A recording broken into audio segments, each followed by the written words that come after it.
Был пасмурный день, и небо заволокло серыми тучами. Холодно. Меня всегда учили, что любая безысходность однажды закончится, и будет показан выход. Я смотрел ввысь посреди бескрайнего поля и вопрошал у неба о тебе. Я нуждался в понимании, почему я так сильно полюбил тебя, и почему я не видел никаких перспектив нашего с тобою сближения. Я воззвал в молитве громко-громко, что было мочи. Всевышний,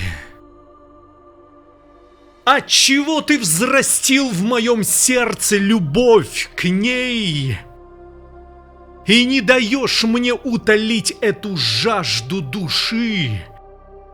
Почему моя любимая не желает стать моей?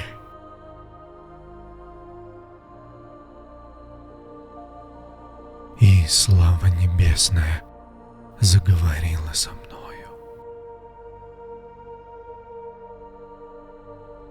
Я возлюбил весь род людской, а они отвернулись от меня.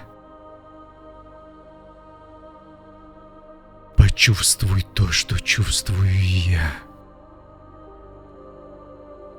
Я избрал тебя, чтобы ты испил до дна эту чашу. Любить и быть отвергнутым, остаться непонятым и при этом быть всемогущим Создателем. Любимое творение забыло о своем Творце.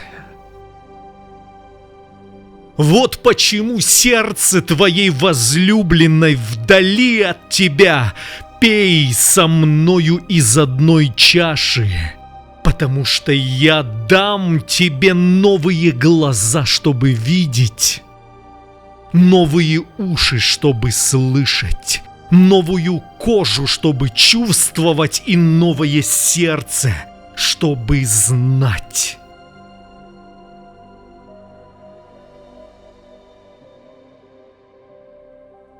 Вмиг по всему полю взмыл ветер и буря.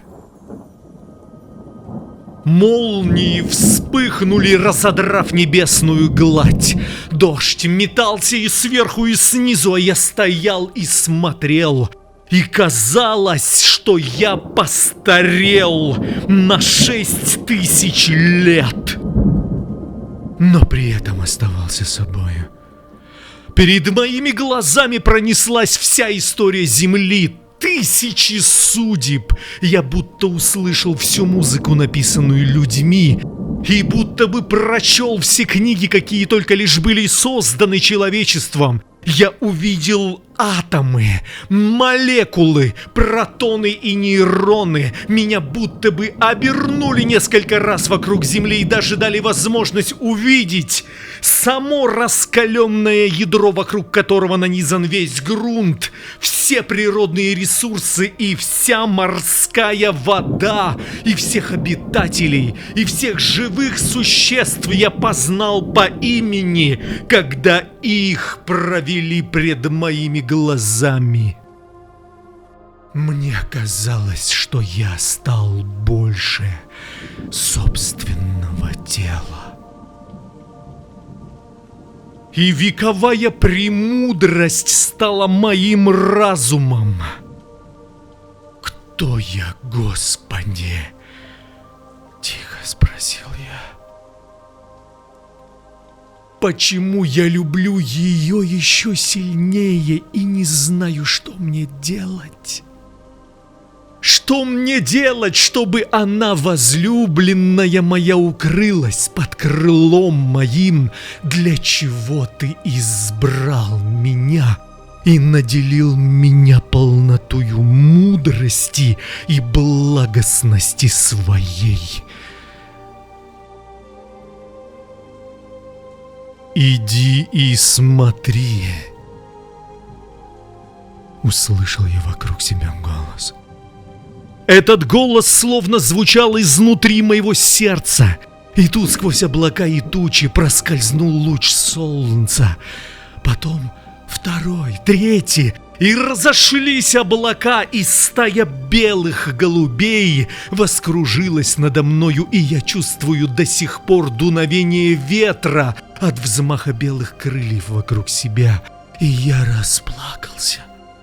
И вся природа вокруг плакала вместе со мною, но то были слезы радости. И взвился к небу золотой звук шафара. Так случилось во мне преображение от любви к тебе, моя единственная возлюбленная. Я стал любить тебя еще сильнее и еще ярче. А вместо сердца у меня солнце. Именно поэтому ты согреваешься, когда читаешь мои письма.